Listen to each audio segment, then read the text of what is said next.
আসসালামু আলাইকুম রহমতুল্লাহি ওবরকাতুহ। আপনার মান্যত পূরণ করুন।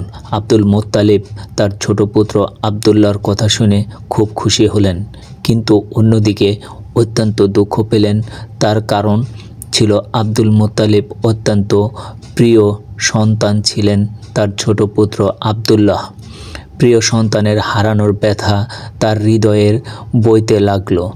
কিন্তু ছোট পুত্র আবদুল্লাহকে জবাই করা ছাড়া আব্দুল মুত্তালিবের আর কোনো উপায় ছিল না, কারণ আব্দুল মুত্তালিব জবাই না করলে 10 সন্তানকে হারাতে হবে এবং পবিত্র জমজম কূপের পানি পুনরায় বন্ধ হয়ে যাবে। এই কারণে হয়তোবা সকল মক্কাবাসীগণ পানির অভাবে মৃত্যুবরণ করতে পারে। আব্দুল মুত্তালিব তার ছোট পুত্র আবদুল্লাহকে নিয়ে কাবা ঘরের উদ্দেশ্যে রওনা হয়ে গেলেন। কিছুক্ষণ পর তারা কাবার চত্বরে উপস্থিত হইলেন। সেখানে সকল মক্কাবাসীগণ উপস্থিত হইলেন। এদিকে আবদুল্লাহকে জবাই করার খবর পেয়ে মক্কার অন্য নারী পুরুষ সবাই সেখানে উপস্থিত হইলেন। সেখানে যে সকল নারীরা উপস্থিত ছিলেন তাদের মধ্যে একজন ছিলেন ওরাকা বিন নওফেলের কন্যা মরিয়ম। ওরাকা বিন নওফেল ছিলেন তৎকালীন তাওরাত কিতাবের পণ্ডিত, তার কন্যা ছিলেন মরিয়ম। মরিয়মও তাওরাত কিতাবের খুব পারদর্শী ছিলেন। তিনি জানতেন তাওরাত গ্রন্থে লেখা ছিল এই আবদুল্লাহর ওরসে জন্ম নিবে আখিরি প্রিয় নবী মাহবুবে আলম, আল্লাহর প্রিয় হাবিব হযরত মুহাম্মদ সাল্লাল্লাহু আলাইহি ওয়াসাল্লাম। তাই তিনি আবদুল্লাহকে জবাই করতে মানা করলেন। কোনো মতে আবদুল্লাহকে জবাই করতে দিতে চাইলেন না। তিনি আব্দুল মুত্তালিবকে বললেন, আবদুল্লাহকে কোনো মতেই জবাই করা যাবে না, কারণ তাওরাত কিতাবে লিখিত আছে এই আবদুল্লাহর ওরসে জন্ম নেবে আখিরি নবী হযরত মুহাম্মদ সাল্লাল্লাহু আলাইহি ওয়াসাল্লাম। কারণ তাওরাত কিতাব লিখিত আছে এই আবদুল্লাহর ওরসে আখিরি নবী হযরত মুহাম্মদ সাল্লাল্লাহু আলাইহি ওয়াসাল্লাম এই পৃথিবীতে আগমন করবেন।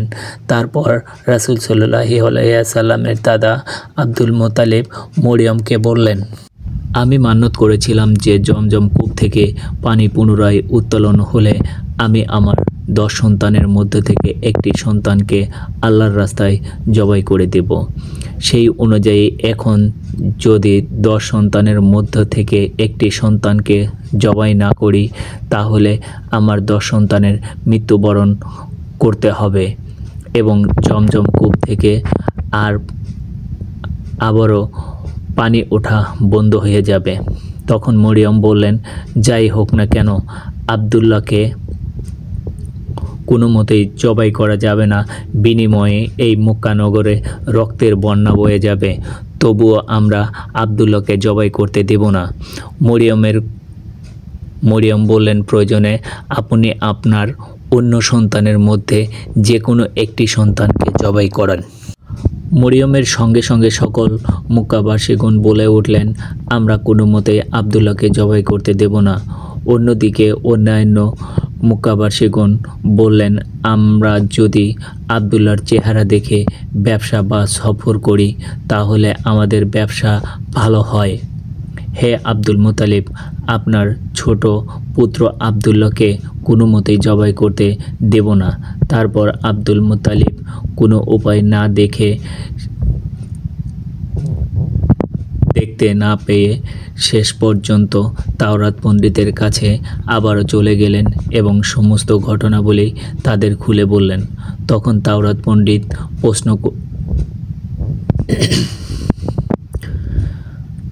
পণ্ডিত তার প্রশ্ন শুনে বললেন, আপনি এখন গিয়ে লটারির ব্যবস্থা করুন। এই লটারি উটের নাম লিখুন এবং আপনার ছোট পুত্র আবদুল্লাহর নাম লিখুন। এই লটারিতে যার নাম উঠবে তাকেই আপনি আল্লাহর রাস্তায় জবাই করে দিবেন। তারপর সকল মক্কাবাসীর সামনে আব্দুল মুত্তালিব লটারির ব্যবস্থা করে দিলেন। সেখানে উটের নাম লেখা হলো এবং আবদুল্লাহর নাম লেখা হলো। এই দুটি কাগজ একটি পাত্রের ভিতরে দিয়ে দেওয়া হলো। যখন পাত্রের ভিতর থেকে একটি কাগজ তোলা হলো তখন দেখা গেল আবদুল্লাহর নাম উঠল।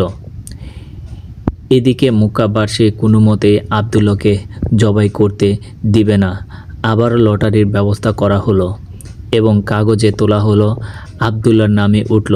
এইভাবে লটারি করতে করতে ৯৯ বার একই পাত্র থেকে লটারির মাধ্যমে কাগজটি তোলা হইল, কিন্তু প্রতিবারই ওই আবদুল্লাহর নামই উঠল।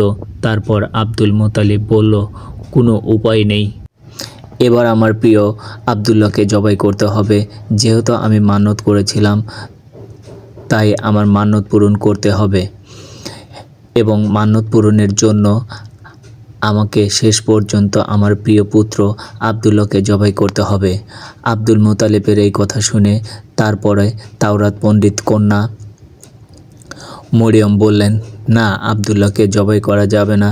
আপনি আবার নতুন করে লটারির ব্যবস্থা করুন। যতক্ষণ পর্যন্ত উটের নাম না ওঠে ততক্ষণ পর্যন্ত আপনি লটারি চালিয়ে যান। আবার লটারির ব্যবস্থা করা হলো। একদম শেষ পর্যায়ে অর্থাৎ ১০০ বারের পর লটারিতে উটের নাম উঠল। এবার সকল মক্কাবাসীগণ আনন্দে আত্মহারা হয়ে উঠলেন। অন্যান্য সকলে খুশি হলেন, কারণ তাদের প্রিয় আবদুল্লাহকে আর জবাই করতে হবে না। এইভাবে সবাই খুশিতে আত্মহারা হয়ে উঠলেন। তারপর আব্দুল মুত্তালিব অত্যন্ত খুশি হয়ে ১০০টি উট আল্লাহর রাস্তায় জবাই করে দিলেন।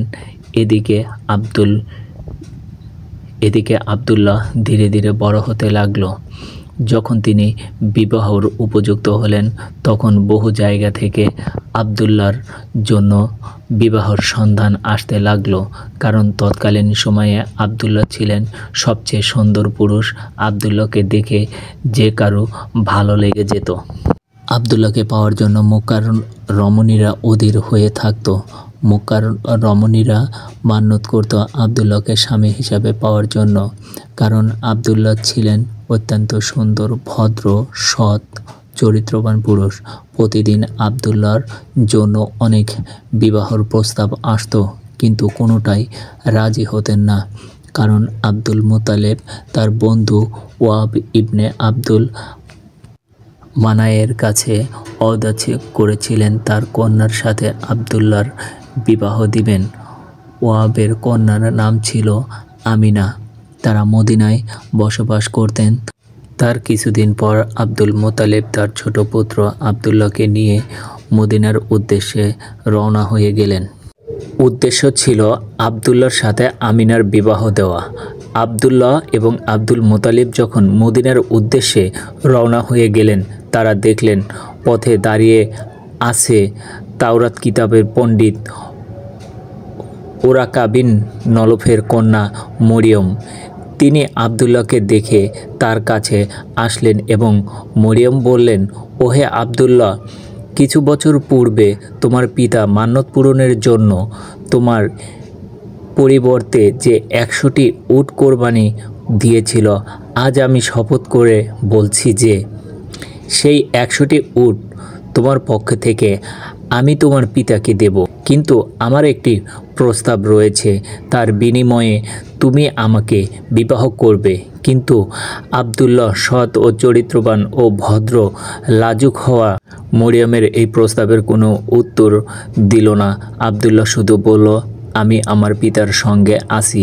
পিতা ছাড়া অন্যত্র যাওয়া কিংবা পিতার কথা অবাধ্য হওয়া আমার পক্ষে কখনোই সম্ভব না। এই কথা বলে আবদুল্লাহ তার পিতার সঙ্গে মদিনার উদ্দেশ্যে রওনা হয়ে গেলেন।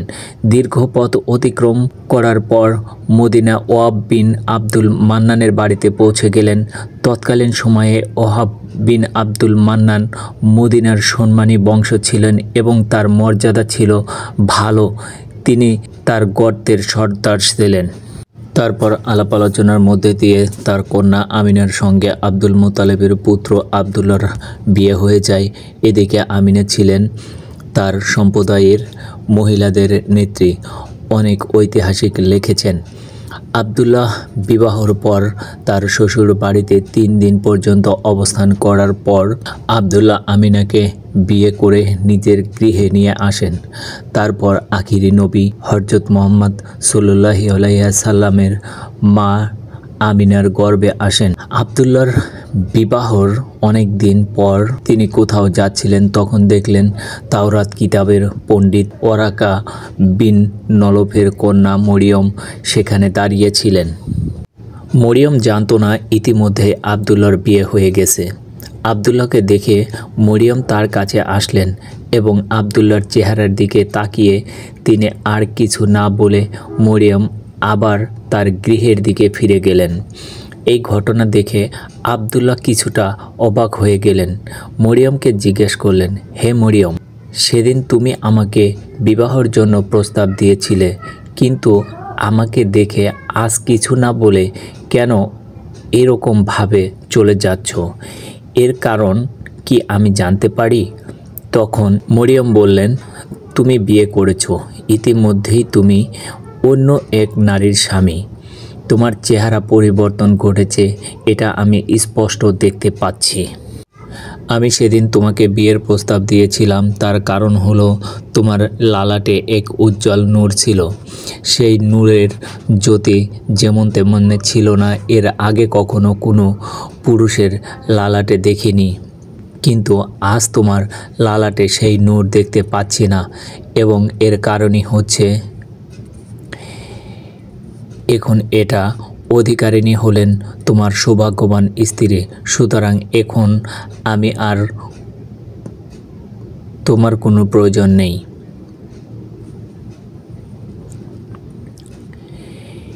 এইভাবে কোনো কথা না বলেই আমি চলে যাচ্ছিলাম। এই কথা বলা শেষ হলে মরিয়ম সেখান থেকে চলে গেলেন। অতঃপর আব্দুল্লাহ বাড়ি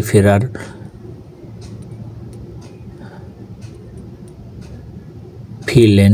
তারপর থেকে আব্দুল্লাহ ও আমিনা সুখে শান্তিতে সংসার করতে লাগলেন।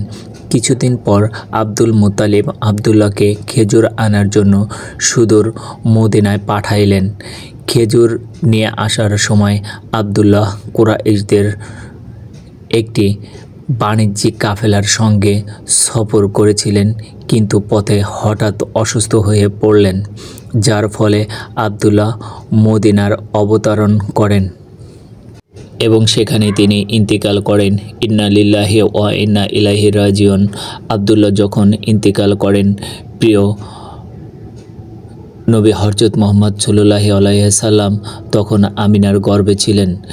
বিশ্বজাহানের সর্দার, সর্বশেষ ও সর্বশ্রেষ্ঠ নবী হযরত মুহাম্মদ মুস্তাফা সাল্লাল্লাহু আলাইহি সাল্লাম 570 খ্রিস্টাব্দের 12ই রবিউল আউয়াল মাসে জন্মগ্রহণ করেন। রাসূলুল্লাহ সাল্লাল্লাহু আলাইহি সাল্লাম জন্মের সময় পৃথিবীতে এমন কিছু অলৌকিক ঘটনা ঘটেছিল যা সবাই অবাক করে শ্রেষ্ঠ নবী আগমনকে মানুষের সামনে স্পষ্ট করে। বিশ্বনবী সাল্লাল্লাহু আলাইহি সাল্লামের জন্ম। কিছুদিন আগে আব্রাহার হস্তি বাহিনীর বিনাশ ঘটে। আসহাবের ফিল অর্থাৎ আব্রাহার হস্তি বাহিনী খানায়ে কাবার উপরে আক্রমণ করেছিল এবং আল্লাহ তাআলা তাদেরকে আবাবিল নামক ক্ষুদ্র পাখি দ্বারা ধ্বংস করেছিল। এই ঘটনা বিশ্বনবী হযরত মুহাম্মদ সাল্লাল্লাহু আলাইহি সাল্লামের জন্মের বরকতে পটভূমি ছিল বলে সিরিয়ার কিতাবগুলোতে উল্লেখ রয়েছে। হযরত উসমান বিন আব্দুল্লাহ আনসারী রহমতুল্লাহ আলাইহি তাআলা আনহুর মা হযরত ফাতিমা বিনতে আব্দুল্লাহ রহমতুল্লাহ আলাইহি বলেন, রাসূল সাল্লাল্লাহু আলাইহি সাল্লামের জন্মের মুহূর্তে আমি আমিনার কাছে ছিলাম। আমি দেখলাম বিবি আমিনার ঘরটি আলোয় আলোকিত হয়ে গেল এবং আকাশের সব তারা নিচের দিকে ঝরে পড়ল। আমার মনে হতে লাগলো তারাগুলো যেন আমার উপরে এসে পড়বে। বিশ্বনবীর জন্মক্ষণে এইদিকে পৃথিবীর মূর্তিশালা নবুয়াতের সূর্যোদয়ে, অপরদিকে পাশ্চাত্য সম্রাট কিসরাত রাজপ্রাসাদের ভূমিকম্প সৃষ্টি হয়। এই ভূমিকম্পের দরুনে রাজপ্রাসাদে 14টি গম্বুজ ভেঙে গড়ে পড়ে যায়। পাশ্চাত্য এক অগ্নিকাণ্ডে যা 100 বছর বিরতহীনভাবে জ্বলছিল, তা সেই শুভ মুহূর্তে হঠাৎ নিভে যায়। সাওয়া নামক এক নদীতে যথারীতি পানি প্রবাহিত হচ্ছিল। নবী সাল্লাল্লাহু আলাইহি সাল্লামের আগমনের মুহূর্তে হঠাৎ অর্ধেক জলরাশি শুকিয়ে যায়। এটি ছিল অগ্নিপূজারী সহ ভ্রান্তি অবসানের ইঙ্গিত সহিত হাদিসে বর্ণিত। জন্মের সময় বিশ্বনবীর মায়ের পেটে থেকেই এমন একটি নূর বিস্তৃত ঘটে, যা আলোক পূর্ব থেকে পশ্চিম দিগন্ত পর্যন্ত সব কিছুই আলোকিত হয়ে গিয়েছিল। কোনো বর্ণনায় পাওয়া যায়, বিশ্বনবী সাল্লাল্লাহু আলাইহি সাল্লাম যখন ভূমিতে আবির্ভূত হলেন তখন উভয়ের হাতের উপর ভর দিয়েছিলেন। তারপর এক মুষ্টি মাটি দিয়ে আকাশের দিকে দৃষ্টিপাত করলেন। হযরত ইবনে সুফিয়ান বর্ণনা করেন, হযরত আয়েশা রাহমাতুল্লাহ আনহু বলেন, বিশ্বনবী সাল্লাল্লাহু আলাইহি সাল্লামের জন্মগ্রহণের সময় এক ইহুদি ব্যবসার উদ্দেশ্যে মক্কা নগরীতে বসবাস করতেন। যে রাতে বিশ্বনবী সাল্লাল্লাহু আলাইহি সাল্লাম পৃথিবীতে আগমন করে, সেই রাতে পরবর্তীকালে সেই কুরাইশদের কাছে জিজ্ঞেস করলেন, গত রাত্রে এই এলাকাতে কোনো শিশুর জন্ম হয়েছে কি? উপস্থিত কুরাইশ লোকেরা বলল, এই বিষয়ে আমরা কিছু জানি না। লোকটি বলল, তোমরা এই বিষয়টি অনুসন্ধান করে কেননা এই রাতে বর্তমান উম্মতি নবীর ভূমিষ্ঠ হয়েছে। তাদের মধ্যবর্তী স্থানে একটি বিশেষ নির্দেশনা অর্থাৎ মোহরের নবুয়াত রয়েছে। জন্মের পর শিশুটি মুখে জিন আঙ্গুল পুরে রাখার ধরনে শিশুটি 2 দিন ধরে কারোর দুধ পান করে না। কুরাইশ লোকেরা সন্ধান করে জানতে পারল যে আবদুল্লাহর একটি পুত্র সন্তান ভূমিষ্ঠ হয়েছে। ইহুদিকে এই সংবাদ জানানো হলো। সে শিশুটিকে দেখার জন্য আগ্রহ জানালো এবং সে বলল, চলো আমি শিশুটিকে দেখব। ইহুদি লোকটি যখন শিশুটিকে দেখলেন এবং সে 2 কাঁধে মোহরের নবুয়াত নির্দেশনা দেখতে পেলেন, যখন সে চিৎকার করে বেহুশ হয়ে গেলেন। হুঁশ ফিরে আসার পর লোকটি বলল, নবুয়াতের বনি ইসরাইল আজ থেকে শেষ হয়ে গেল। হে কুরাইশ সম্প্রদায়, ভবিষ্যতে এই শিশুটি তোমাদের প্রতি এমন এক আক্রমণ পরিচালনা করবে যার সংবাদ পূর্ব থেকে পশ্চিম পর্যন্ত ছড়িয়ে পড়বে। এছাড়া আরও অনেক আশ্চর্যজনক ঘটনা সিরাতের পাতায় পাতায় কোন অক্ষরে লেখা রয়েছে। আসুন আমরা বিশ্বনবীর চরিত্র লক্ষ্য করে আমাদের জীবন গড়ি, তাহলে এই পৃথিবী থেকে সমস্ত অন্ধকার দূরীভূত হয়ে আসবে। আল্লাহ পাক রব্বুল আলামিন যেন আমাদের সকলকে প্রিয় নবী হযরত মুহাম্মদ সাল্লাল্লাহু আলাইহি সাল্লামের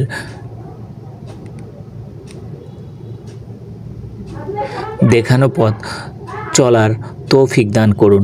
আমিন।